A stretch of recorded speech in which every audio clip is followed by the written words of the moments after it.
Thank you, Tiffany. Transactional leadership factors. As a standalone, these wouldn't be transformational. They differ from transformational leadership in that they're not individualized, and instead they exchange something of value for the follower and the leader. Two elements of transactional would be positive and negative reinforcement. Contingent rewards are an example of an effort by the follower to get a specific reward. This is commonly known as positive reinforcement.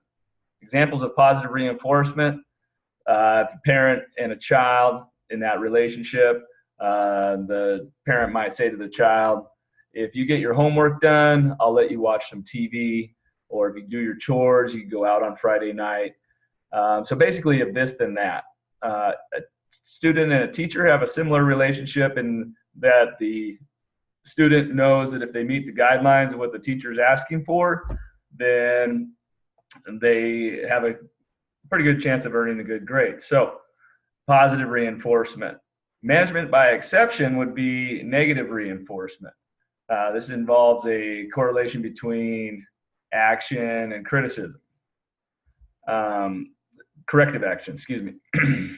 Two forms of negative reinforcement found in management by exception transactional technique would include active and passive. So in the active form, maybe you'd have a micromanager of a follower's actions, sales manager observing an employee, having communication with a customer, and immediately giving corrective feedback or negative feedback to meet with more of the company standards. So they're micromanaging that actively.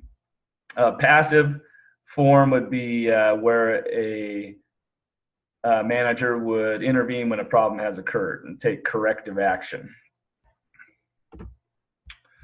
Laissez-faire is a French term for hands-off.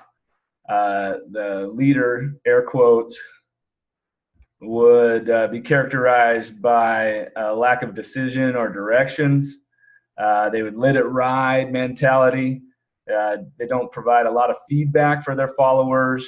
There's no apparent interest in in meeting what the followers' needs are or helping them grow as individuals.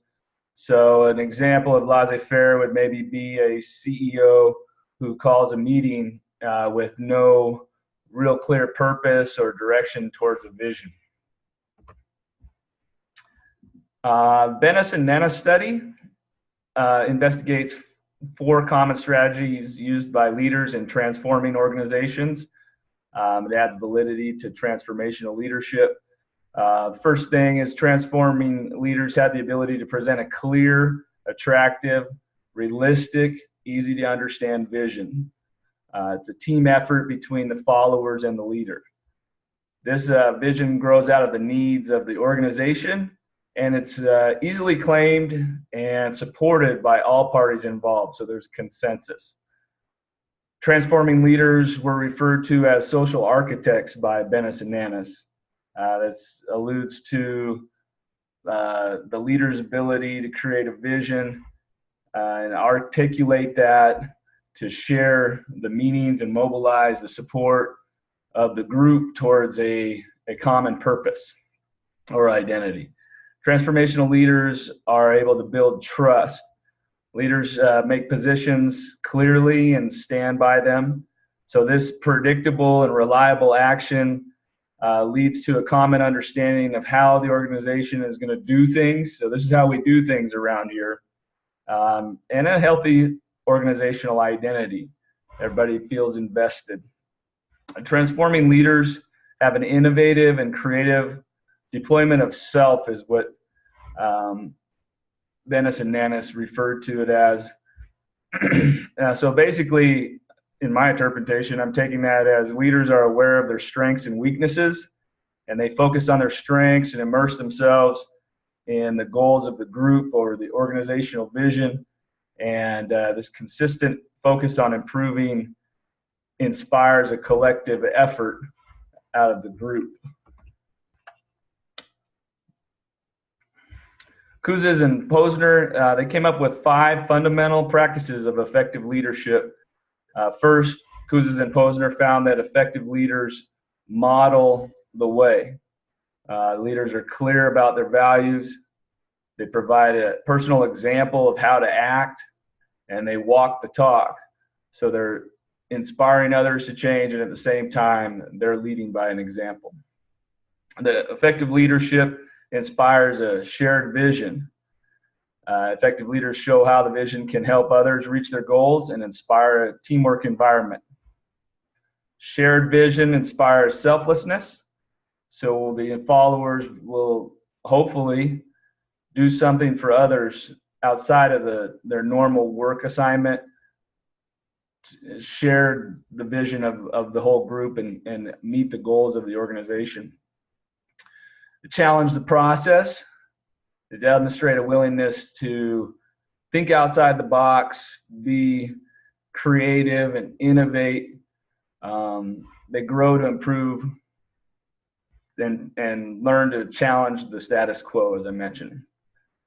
Effective leaders enable others to act. Outstanding leaders promote collaboration and build trust by listening to other opinions and treating all people respectfully. This allows the followers to make choices and be creative and create a collaborative environment where followers can invest in the organizational direction. Finally, the fifth thing, Kouzes and Posner refer to a concept called encourage the heart. Basically, celebrating victories provides positive recognition for efforts and gives recognition to the person for getting the job done. These methods are open to everyone and not exclusive of a special ability to lead, according to Kouzes and Posner. Based on the research, leadership appears to work for a few different reasons. By empowering the followers, the behavior nurtures the change that you desire in the vision. Transformational leadership raises the consciousness efforts of all organizational members and gets them to do something for others to help reach the goals. 3, to create a change, transformational leaders act as strong role models. These role models are confident working with people, and they build trust through this collaboration. They articulate a consensus-driven vision based on the emergence of values and norms of the organization. And they express strong ideals, morals, and standards for themselves, and they walk the talk to model the behavior to the group. 4th thing, encourage and celebrate the accomplishments of others to inspire people intrinsically. This gets them to want to do more than is asked, so it's transformational.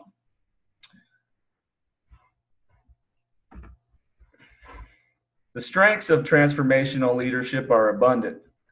As a style, transformational leadership has been widely researched from many different perspectives, as evidenced by the sheer volume of research done on charismatic and transformational leadership styles.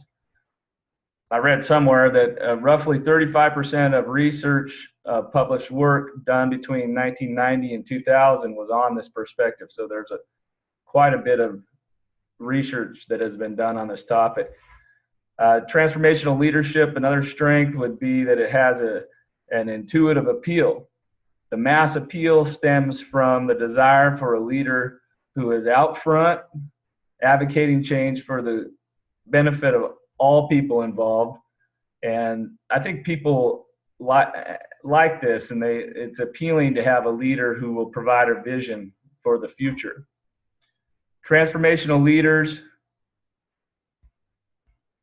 is a process. So another strength is that transformational leadership is a process that occurs between the followers and the leaders. So as a result, followers take on a larger stake of the leadership process when efforts are recognized as a critical component of the actual process. Transformational leadership adds to the transactional process. So instead of the positive and negative exchange that might occur, transformational leadership adds to that by suggesting that there's more attention to the needs and growth of the followers over the exchange process. Transformational leadership places a strong emphasis on followers' needs, values, and morals. So the leader attempts to move people to higher standards of moral responsibility and investment in the group goals.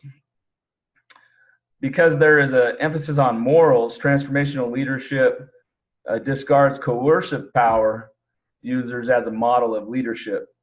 So again, the examples of coercive power that I believe Tiffany discussed were used by Hitler, Jim Jones, David Koresh.